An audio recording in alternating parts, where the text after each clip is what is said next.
Labour has never done well in a UK election without doing really well in Scotland. We need deposit ATMs and we need withdrawal ATMs, and we need a law that means that businesses have to accept cash. UK workers have had the most bargaining power essentially since the 1970s because the jobs market is so tight. Can Britain actually afford to maintain a global military presence? Hello, you're listening to Bloomberg UK Politics. I'm Caroline Hepker. I'm Yuan Potts. And I'm Lizzy Burden. So, tax cuts, we're led to believe, are set to be the star of the show in tomorrow's autumn statement. At the beginning of the year, Rishi Sunak made 5 promises to voters, the biggest of which was to halve inflation. Speaking yesterday, the PM said that now that promise has been fulfilled, he's set his sights on cutting taxes. The second decision that we're taking is to cut tax and reward hard work. Now, I want to cut taxes. I believe in cutting taxes. What clearer expression could there be of my governing philosophy than the belief that people and not governments make the best decisions about their money? But doing that responsibly is hard. We must avoid doing anything that puts at risk our progress in controlling inflation. And no matter how much we might want them to, history shows that tax cuts don't automatically pay for themselves. Well, in fact, on the morning broadcast round today, Laura Trott, the new Chief Treasury Secretary, was on the rounds saying, quote, "We can now focus on going for growth, pushing up the growth rate of the economy and cutting taxes for individuals." So moving it on even more. The question is, what can the government afford, when, and whether it will be inflationary. Meanwhile, the Shadow Business and Trade Secretary Jonathan Reynolds is keeping tight-lipped about Labour's own plans, its own approach to taxes. I asked him a question about the subject at yesterday's CBI conference, and in fact he dodged it, as well as the next 3 questions. So I reckon that this is the government spying an opportunity to drive a wedge issue here, to put pressure on Labour to say whether it would reverse the Tory tax cuts, because if Labour won't, it leaves less money for spending, and if it will, the Tories can say that Labour are the tax risers. Yeah, absolutely. Look, the pressure is on, no doubt, to cut taxes, and that's the issue that we've heard so much about, and including from the Adam Smith Institute, obviously supportive of free markets and neoliberal ideas. But James Price was speaking to me this morning, again, sort of emphasising the importance of encouraging productivity growth in order to then provide economic growth for the country. Have a listen. But I think it's really important that we realise that if we could get growth going again, and I know that's a cursed word since Liz Truss and Kwasi Kwarteng were briefly in power, but if we can get growth up again, that means more revenue to play with. And one way we can do that would be by increasing productivity. We've had a real productivity puzzle. Interesting that even the Adam Smith Institute's not entirely endorsing tax cuts, of course, something that they've called for many years. Look, I think the question is cutting taxes really the right way to get more growth? Bloomberg reports the government's also planning to toughen up rules around claiming welfare to encourage more people to take jobs. So I think that's something we're going to hear more about in tomorrow's budget. It'll be interesting to see the balance of emphasis at this autumn statement, whether the rabbit out of the hat is more on this sense that people need to get on their bikes and back to work, or whether it'll be about the retail offer of tax cuts. Yeah, I mean, tax cuts is the sexy bit, isn't it? It's the bit that the MPs are clamouring for. It's also a question of timing. And you mentioned the Adam Smith Institute. They do want the kind of permanent business tax cut to be put in place, but they are concerned about the kind of productivity issue and how you get growth. But yes, I think balance of emphasis is absolutely right. How much of this is going to be about tax cuts? How much of it about getting people back to work? I think the problem for the government is that both of these things, going for growth, which you've heard so much about, and reforming welfare, are both things that take a lot of time and potentially actually cost quite a lot of money. Because welfare, you think, oh, that'll save a few quid, we'll cut benefits. But of course, reforming welfare properly and getting people back into work involves spending money on job centres, it involves retraining people. It's actually quite an expensive and complicated problem. So it's actually not a short-term way for the government to fix its finances. It's actually a longer-term thing. And of course, something that the government knows it hasn't got is loads of time. They may hope that they'll be in power in a year's time, but at the end of the day, they want to do some measures which are going to look attractive in 12 months, less than 12 months' time. Well, the other problem with trying to fix labour market inactivity is you don't really know what the problem is. The data are so bad, and this is something that the Bank of England's Monetary Policy Committee members have been repeatedly complaining about, whether you can actually trust the figures from the Office for National Statistics, whether it really is all about long-term sickness. Yeah. And so you could end up treating the wrong problem with the wrong solution. Well, I mean, the issue is that you've got something like 3 million people, on benefits, either for unemployment, for disability, for long-term sickness, and you do have the figures in terms of how much it actually costs the government, and it has soared to sort of close to $26 billion. 26 billion pounds this year. So it is a huge cost and it is a huge number of people. But as you say, how to actually help those individuals, very difficult. And if you're targeting them while cutting inheritance tax, which we know is another tax cut that has been at least considered, that could have extremely difficult optics. Yeah, very bad optics. Interesting as to whether cutting welfare is popular or not. I think you mentioned the retail offer earlier. I mean, there is a retail element, I think, to cutting welfare, because a lot of people feel that there are people living in their area, or they read about them in the papers, that are not doing their bit and they're sitting on benefits. So there is a certain section of the electorate for whom targeting welfare recipients is a popular measure. Of course, it's not popular for millions of people who rely on benefits. So it's a tricky balance to take. And that's a section of the electorate that was perhaps slightly angered last week with the departure of Suella Braverman. So they might want to appeal to them this week. So the Chancellor Jeremy Hunt and the Work and Pensions Secretary Mel Stride unveiled last week a back to work plan. So it's a package of employment-focused support that's aimed at helping people to stay healthy, according to the government, get off benefits and move into work, with the goal of improving the UK's productivity. So I suppose we wonder whether this could actually be a mainstay of the autumn statement tomorrow, and perhaps emerge more clearly as an issue even than the tax cuts that we've been talking about for the last couple of days. So joining us now to discuss this, firstly, is Tony Wilson, who is Director of the Institute for Employment Studies, a think tank. Tony, welcome to Bloomberg Radio. Hi there, thanks for having me.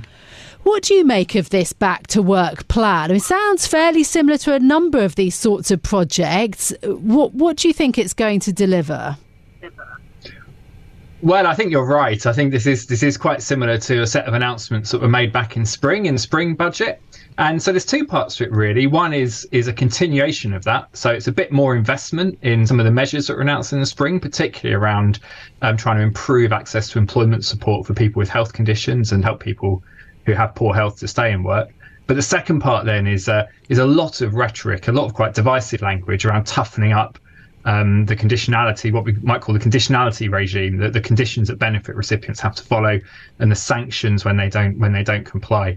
And so there's a bit of a balancing act here for the government. They're going very, very hard on the conditionality and sanctions messages at the moment. But actually, the real substance of the announcement, certainly in terms of spending commitments and potential impact, is more on the employment support side, the support for people with health conditions. And those two things don't always go that well together, to be honest. Tough language, tough rhetoric on sanctions, and then, invitations to engage in voluntary employment support can often be quite hard to reconcile. Tony, how radical is the detail of this? Because we've heard about welfare reform from successive governments, haven't we, for decades rather than years. It seems like one of those kind of unfixable problems. Is this a big step, or is some of this just puff? I would say there's quite a lot to it. It's quite a significant extension of investment. So look, we'll see tomorrow how much new money there is, because there's quite a lot of money was announced in the spring. But it looks like, so for example, they're doubling the size of a programme called Universal Support. It still won't be massive. It'll be helping around 100,000 people, disabled people a year when it's rolled out. It's a bit of a job yet to roll it out. It's quite a big extension of talking therapies, less of an employment intervention, but it's quite an important health intervention that can keep people with poor mental health, keep people well and help people in their recovery. And there's an extension of a programme called Restart, which is supporting the long-term unemployed, extending that by 2 years. And so that's all welcome. Set against that, though, they're not extending a programme. They're ending a programme called the Work and Health Programme, which was a similar size to Universal Support. So, it's good the government are investing in this. And I think they do deserve credit for it, because particularly with an election coming up, they're choosing to invest in programs that are going to run on for 2 or 3 years, are going to bridge into the next parliament. So it's positive that we're seeing this commitment to more employment support. On the other hand, though, like you say, we've been here before. I mean, this has been at least 20 years. We've had a real focus on work and health. It sort of waxed and waned a bit, but the Labour government in the early 2000s were very focused on how we can improve access to employment support, and we haven't cracked it. And in particular, we don't talk enough about how we can make workplaces better, how we can support employers better to make work protective of health. And we don't really talk enough about how we can get those interfaces between our health services, our employment system, and workplace practice right as well. And we're still at the kind of testing phase on a lot of things there. And government has been very nervous about committing too much on that. And I think there's a lot more we can do around how we improve, how we make work better, how we encourage employers to work better, to support people in work and make work supportive of good health, as it is for most of us most of the time. Tony, there's been so much criticism around the labour market data, especially from the Office for National Statistics. Yeah. Is there a danger that it's the bad data leading to the wrong solutions? So there's certainly a risk of that. I think, though, in a big picture level, the data is okay, I think. So, the ONS have identified they've got issues about response rates for particular groups, which may be affecting how they weight the data. The Bank of England, though, have made an assessment. They think that they published this last month, their monetary policy report. It's really worth looking at the analysis they've done. Their assessment is this probably means we've been overestimating employment by a fraction of a percentage point. We've been underestimating economic inactivity by a fraction of a percentage point. So big picture, probably not making a massive difference. But in the detail, there might be some differences, particularly around age groups, potentially. And there may be some differences around the reasons why people are economically inactive or outside the labour force. But the underlying story of low participation in the UK, a very weak labour market recovery from COVID, and a rising instance of ill health in the population, all three of those things, I think, are true. And that will continue to be the case after the data is revised. The issue, though, also, surely with the kind of get back to work drive or increase your hours drive or, come off long-term benefits push, is the fact that incapacity benefit has soared so much in terms of costs, from something like 16 billion 2013 to 14, this data, to something like 26 billion this year. I mean, that is the pressure on the government, isn't it? I mean, you have to put that into context. Surely that money can be better spent with sort of long-term prevention measures, or how can they bring that bill down? Oh, it's incredible. No, it's remarkable. And I think there's a couple of things going on here. One is, our population is getting older, and this isn't just about aging, but it is a really important driver here. Once you're into your late 40s, early 50s, the likelihood of you developing a long-term impairment or health condition increases, the likelihood of you leaving work due to ill health increases. Alongside that, though, we've also had a massive disruption of the pandemic, and we think actually a lot of that growth in people out of work with ill health is people who are already out of work, in effect with health conditions that are getting worse, or just finding it harder to get back into work. And that, again, that comes back to what I was saying earlier about challenges around workplace, around job design, around how we reach and engage people, around employer practice. But the third part is, frankly, the government has lost control of the benefit system during the pandemic. They stopped doing face-to-face assessments of people when they applied for health-related benefits, and we saw a really significant increase in approval rates of people for those benefits. All of those people will have had really significant long-term health conditions, so this isn't about people gaming the system, but they just may not have been assessed as being eligible for the highest rates of health-related benefits. Now, retrospectively, we expect the government tomorrow to try to tighten up on this, to change some descriptors, to make it harder to get on benefit and so on, and that is going to deliver quite significant savings. It's going to score quite significant savings. Whether they can deliver this, though, is another matter, because this has been the government since. Actually, for the last 15 years, starting with the end of the Labour government when some of these changes were introduced, this has been a really sort of benighted policy that just hasn't worked. The assessment for health-related benefits has been going wrong for decades, and we do need to fix it in the next parliament. Tony, you hinted at it there, but how much of the labour market problems we're seeing, the number of people out of work, is pandemic related, and how much of that has unwound since the pandemic, or are we still stuck with a big problem because of that period in history? So the big underlying drivers aren't really pandemic related, but the pandemic has definitely catalysed them. The big changes that are driving this are our population getting older. There's going to be about roughly 2 people of working age supporting every person of pension age in a decade's time, compared with roughly 4 people of working age for every person of pension age if you go back a couple of decades. And actually it's now people moving into their 60s in the coming years. It's the Generation Xers, the children of the baby boomers, are now getting older, and so we've got these really significant demographic changes that is related to the health challenges we're facing. And we're also we're getting older because we're having fewer kids, and young people are staying in education longer. So we've had a really significant contraction in the youth labour force as well. And then you add in the impacts of Brexit, which has led to lower economic labour market migration and less free movement. All of these have combined to create really quite a bottleneck, we think, in the labour market. We've had employment growth of 300,000 a year, each and every year for the last 2 decades. Employment growth has driven economic growth. We forecast over the next 2 years, employment growth is going to more than half. It's going to be barely 100,000 a year. And almost all of that growth is going to be people aged over 50. Well, so this is the government policy, but what about Labour's policy? Because we had Jonathan Ashworth on the podcast when he was Shadow Work and Pensions Secretary. He's out of that job now, but it seemed like Labour agreed welfare did need tweaking, even if they don't agree with this get on your bike approach. What do you reckon? Well, I don't think Labour will explicitly oppose any of the changes that are being made now that affect the descriptors for the WCA, the assessment that's made for health benefits. That's where most of the fiscal savings will be. They certainly won't oppose the investment in additional employment support. I think in practice, though, what they will be thinking about for the next Parliament is how can they dial down some of the bureaucratic focus on conditionality and monitoring and sanctioning, and change the emphasis more towards an employment service that is a public employment service that people can access, that you can go to for help, and that people can trust, and that is more locally rooted. So it'll be a change of emphasis, I think, rather than necessarily a significant change in the actual kind of underlying wiring of the system. I would say though, we sanction 500,000 people every year. The street level bureaucracy and running a sanction system of that scale gets in the way of delivering effective employment support. And I do expect Labour will be looking quite closely at that. Tony Wilson, thank you so much for being with us, Director of the Institute for Employment Studies think tank. So, interesting perspective then on what he thinks is actually a significant change likely to come in the autumn statement tomorrow. Yeah, massive changes in the labour market and some big changes to welfare likely to be announced tomorrow. Let's get a view on whether all of this is going to work from Chris Thomas, head of the IPPR's Commission on Health and Prosperity. Chris, do you think the government's carrot and stick approach is going to be successful?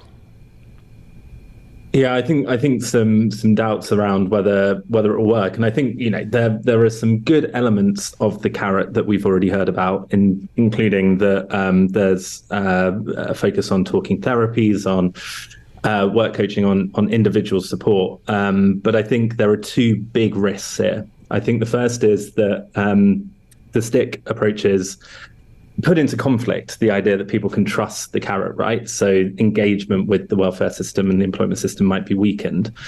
But I think most of all, this package of policies strikes me as quite a reactive one. We have a rising tide of sickness in the UK that this is looking to meet. That tide is only going to grow in the next 10 to 15 years and beyond.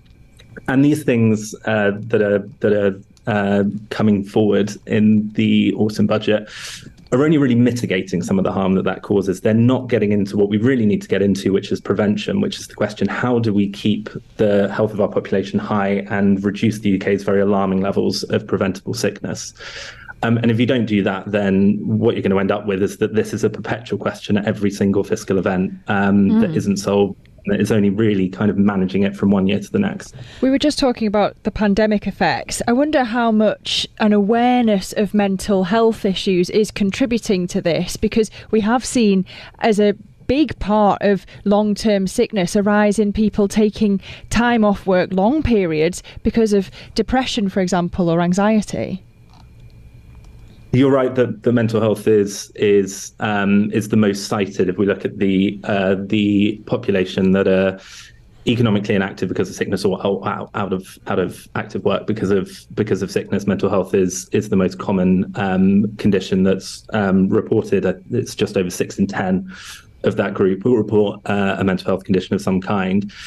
And I think ultimately that should teach us 2 things. The first is that we probably have to reflect that our policies on preventing, managing, supporting people with mental health conditions has been very poor. There isn't very much kind of policy that's out there that prevents mental health problems or mental illness. There's certainly not a parity of focus within things like the NHS between physical health conditions and mental health conditions, so that can lead to problems. But the other thing that we should probably recognise is that when it comes to labour market impacts, it's actually not that common that it's just a mental health problem. It's actually often the case that people have a mental health condition and a physical health condition. It's often multiple conditions that are impacting people in tandem. And that level of complexity is something that our employment support systems and workplaces themselves are very poor at handling. So there's probably a big challenge there for how do we deal with the kind of new complexity of needs people have and put in place the support. But hang on, but does the Chancellor not have a point when there are nearly 1 million vacancies in the UK economy and 3 million people either on long-term sickness, disabled or long-term unemployed? I mean, surely there has to, it's right to try to support them to get into meaningful work, because work in and of itself, many people would say, supports people's mental and physical health too. So it's a sort of economic need, both at a macro but also at an individual level. Yeah, I agree. I agree that work is good for health in general. I mean, one of the things that we do have to temper that link between work and good health with, though, is that inappropriate work or bad jobs are as harmful, if not more harmful, to people's health than having no job.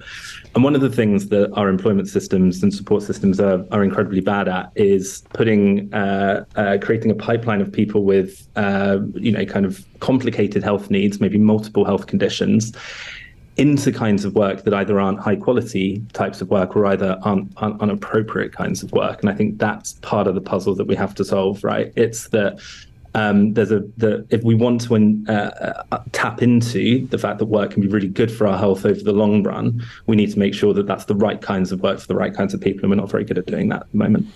And where do job centres fit into that question? Because you mentioned in your response to this statement that you think the government should rethink the role of job centres. How would you make them work better? Because there's something which has been a lot of criticism over there in ineffectivity, hasn't there?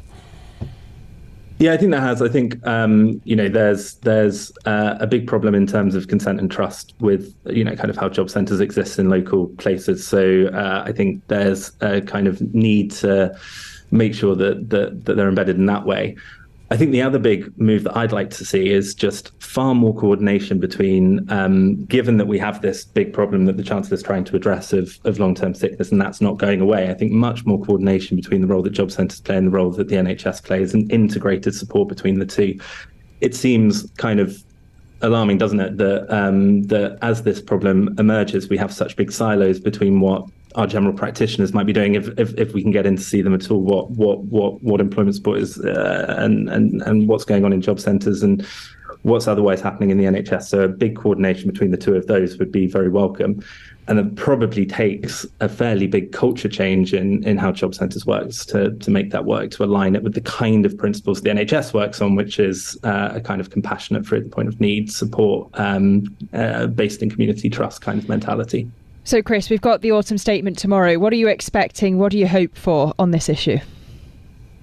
So on the expecting question, I think we will see some good things around moving forward with some kinds of support on the health issue that's keeping the Chancellor and senior Treasury officials up at night. So I think we'll see talking therapy support rolled out for people with mental health problems. I think we'll see a focus on some of the big kind of economic health conditions, the ones that cause the most economic harm, which are things like arthritis, musculoskeletal conditions, cardiovascular disease. And I think we'll see some stick policies, including that for some groups, there is an indication that things like free prescription charges will be used as leverage, which I think is a worrying erosion of the kind of universality of our healthcare system. What I'd like to see, and which we may not see, is a much bigger understanding of this health issue as a long-term fiscal threat, as one of the biggest long-term fiscal threats the UK faces, and a lot more prevention. Look, the government has done something quite good on things like smoking, right? But there are lots of things that at a fiscal event you could invest in that would really support public health, whether that's by challenging and moving away from non-decent housing, whether that's obesity policy, whether that's addictions and alcohol. I think that's going to be the missing ingredient. Chris, thank you so much for being with us. Chris Thomas, head of the Institute for Public Policy Research's Commission on Health and Prosperity. Looking ahead to tomorrow's autumn statement then, will there be additional health measures from the Chancellor? What is going to be the balance of carrot and stick in terms of getting people back into employment or working more? And can Rishi Sunak and Jeremy Hunt make any dent in that 20-point poll lead that Labour has when this is one of the very few set pieces remaining before the general election? Well, we're finally getting an end to all of that speculation tomorrow. Join us for live coverage of the Chancellor's autumn statement in Parliament. We'll be here on Bloomberg Radio, on DAB in London and on the internet, with a special programme starting at 12 p.m. That's it from us for today. If you like the programme, don't forget to subscribe. Give it 5 stars so that other people can find it on Apple Podcasts, Spotify or wherever you listen. This episode was produced by Tiwa Adebayo and James Wilcock, and our audio engineer was Max Green. I'm Yuan Potts. I'm Lizzy Burden. And I'm Caroline Hepker. We'll be back with more tomorrow. This is Bloomberg. Bloomberg UK Politics. Listen weekdays at noon on DAB Digital Radio in London.